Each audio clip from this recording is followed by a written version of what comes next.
I'm Megan Stewart, the speech-language pathologist working with your child here at school.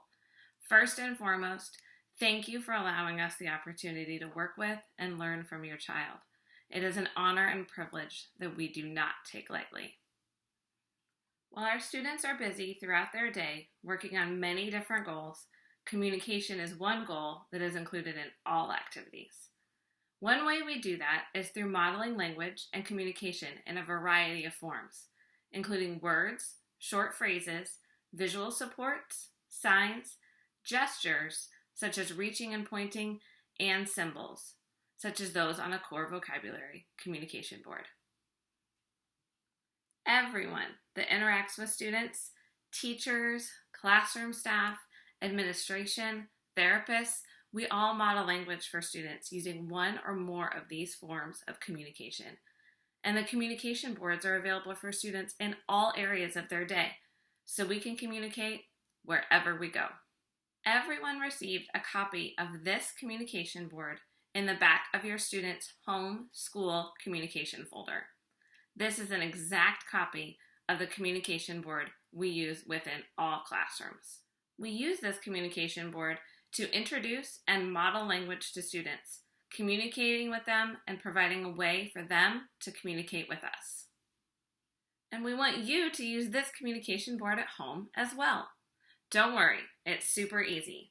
So easy, in fact, that there are only 4 steps.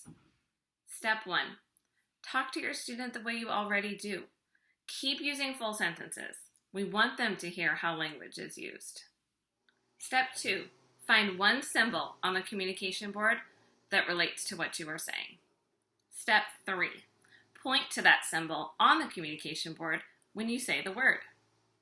For example, if I wanted to ask someone to play with me, I could use the communication board to ask, "Do you want to play? Do you want to play? Do you want to play?" And step 4, continue with the activity as you typically would. That's it. That's modeling language. Through following these 4 easy steps multiple times within an activity and throughout your day, you will be helping your child develop language and communication skills. Using the communication board to talk with your student and giving them the opportunity to talk with you using it as well helps them see the importance of that communication board and increases the likelihood of them using it independently. Now that you know how we are using the communication board and how you can use it at home, I want to touch on a couple quick, frequently asked questions. Question number 1, what does the student need to do? Nothing. When we are using this communication board with students, we are not asking anything of them. They don't have to look at or point to the symbol after we point to it. We are just exposing them to the form of language differently in symbols. Think about how much language we use with children as they grow up before we expect them to give us anything back.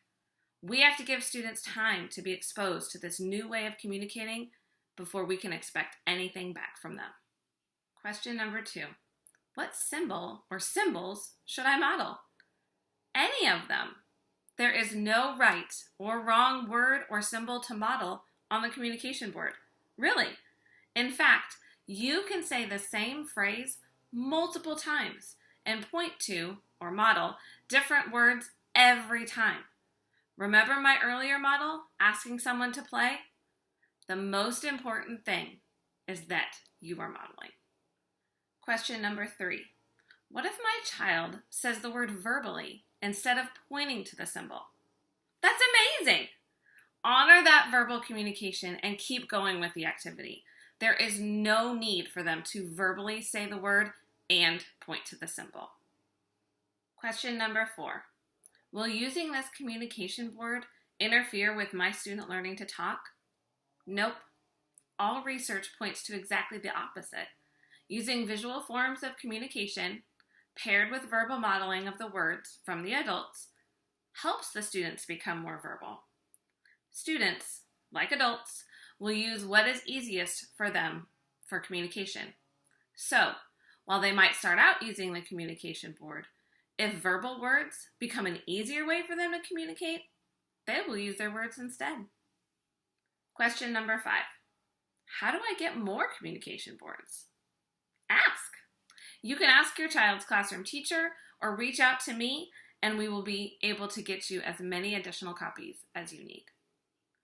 Thank you for taking the time to watch this video and learn more about how we can work together to help increase communication for your child. I'm excited to watch them continue to grow and develop throughout this year. Feel free to reach out anytime via Class Dojo, calling the school, or email with any questions.